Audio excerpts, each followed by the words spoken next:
Queridos irmãos, o Evangelho hoje nos transporta do capítulo 3 de São João para o capítulo 6.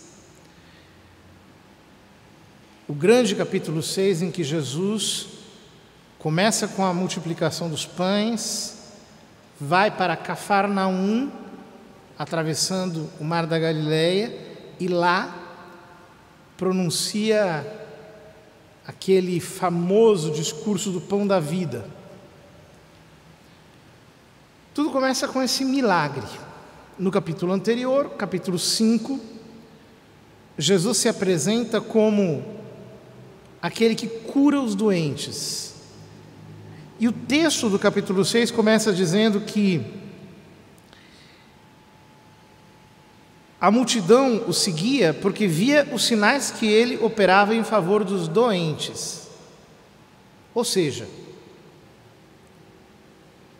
se o capítulo 5 nos fala de Jesus curando os doentes, o capítulo 6 nos fala de Jesus conservando aqueles que estão sãos. Ou seja, ele não apenas elimina o nosso pecado, mas ele infunde em nós a sua vida da graça. E ele a conserva em nós.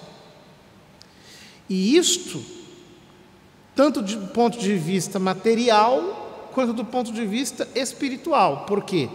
Nós não somos espíritos puros. Nós somos entes corpóreos. E, portanto, para nós nos conservarmos servindo a Deus com uma certa tranquilidade, Ele nos dá alguns bens necessários. Às vezes nos priva deles também, para nos purificar, para que nós não nos apeguemos. Mas o pão nosso de cada dia chega. A Escritura diz que aos seus amados Deus conserva enquanto dormem. E também diz: nunca vi um justo mendigando o seu pão. O que significa que, quando nós dependemos de Cristo, o socorro também nas questões materiais chega, mas sempre em vista dos bens espirituais. Ou seja, Ele jamais nos concederá algo que nos desvie do caminho da salvação, do caminho da santidade. Tudo o que Ele nos concede é em vista de nós sermos salvos e de nos santificarmos. Ora, São João diz que Jesus subiu ao monte e sentou-se aí com seus discípulos. O monte evoca o lugar da oração. Cristo muitas vezes subiu ao monte para orar. Mas também evoca Moisés, que no alto do Monte Sinai recebeu os 10 mandamentos. Lá ele se senta. E São João diz que era a próxima Páscoa, a festa dos judeus. Nós nos lembramos que justamente depois da Páscoa, Deus enviou dos céus o maná, pão caído do céu, para saciar a fome da multidão durante 40 anos. E levantando os olhos, vendo uma grande multidão que estava vindo ao seu encontro, Jesus pergunta a Felipe. Ou seja, imaginem a cena: Jesus está sentado no monte e ele vê uma multidão de 5.000 pessoas vindo para onde ele está. Ele levanta os olhos e vê aquele povo todo. Jesus pergunta: onde vamos comprar pão para que eles possam comer? No trecho paralelo do Evangelho de São Mateus, a pergunta vem dos discípulos: despeça o povo, porque nós não temos aqui neste lugar deserto nenhuma condição de lhes dar de comer, e eles já estão extenuados. Manda-os embora para que cada um procure o seu pão. Aqui a pergunta parte de Jesus.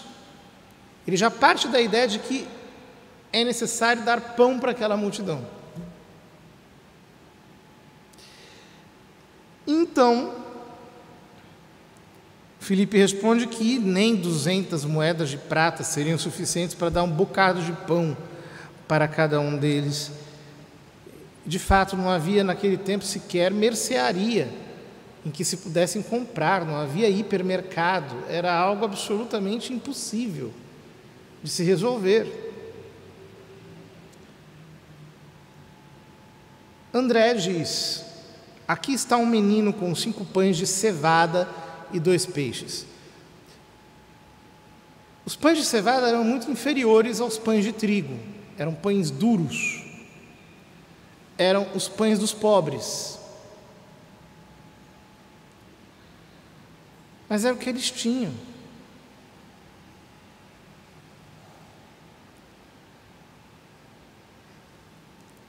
Então, o milagre começa a se desenhar. Jesus manda aquela multidão se sentar, toma o pão, agradece ao Pai e começa a distribuir.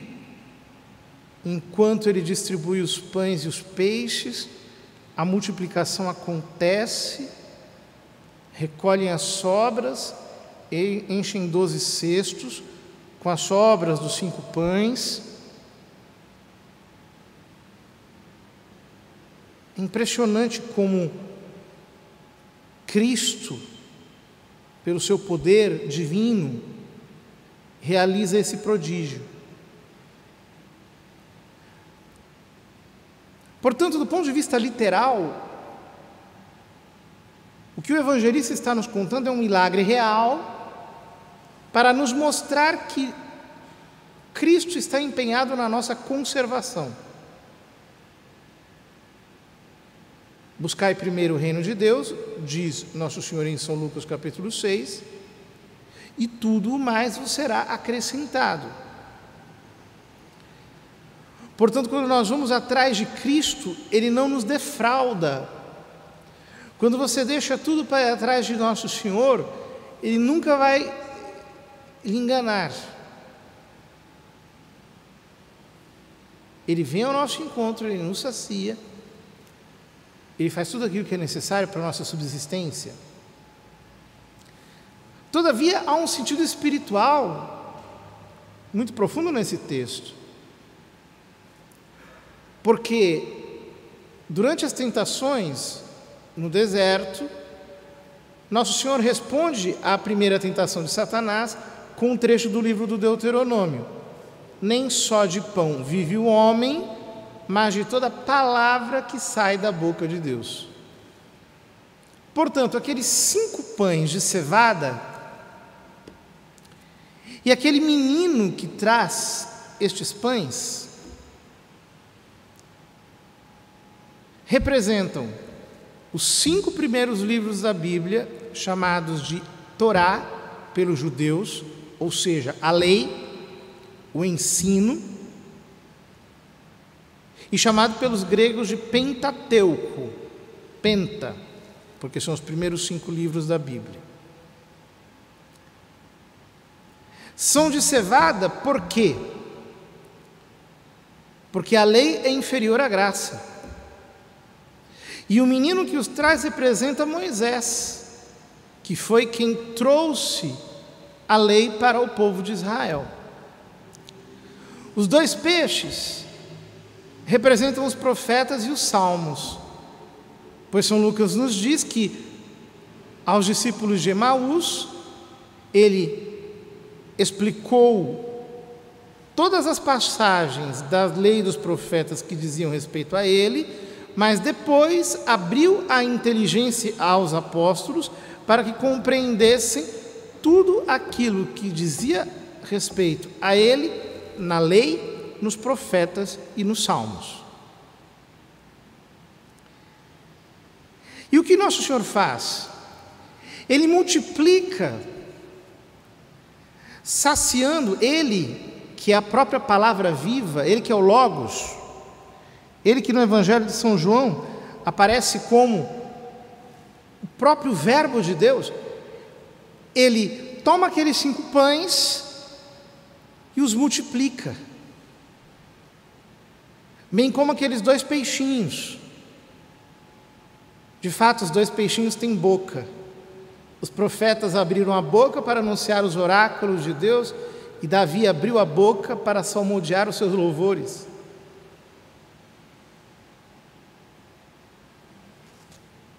De tal modo que aquela multidão ficou saciada, porque Ele pode explicar a palavra, Ele pode dar o sentido das Escrituras, Ele pode sustentar a fé no nosso coração, Ele pode fazer com que a fé possa ser mantida viva dentro de nós.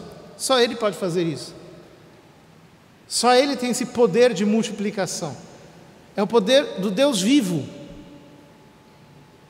Porque só a vida se multiplica. Uma semente se multiplica, um animal se multiplica, o ser humano se multiplica, uma célula se multiplica, só a vida se multiplica. Então o Deus vivo fala, e pela sua palavra Ele multiplica todas as coisas, sobrando 12 cestos cheios, que representam a doutrina dos 12 apóstolos, o credo, os 12 artigos da fé. De tal modo que a lei e os profetas têm o seu pleno cumprimento em Jesus Cristo, e Ele nos entrega a fé apostólica para que assim nós possamos meditá-la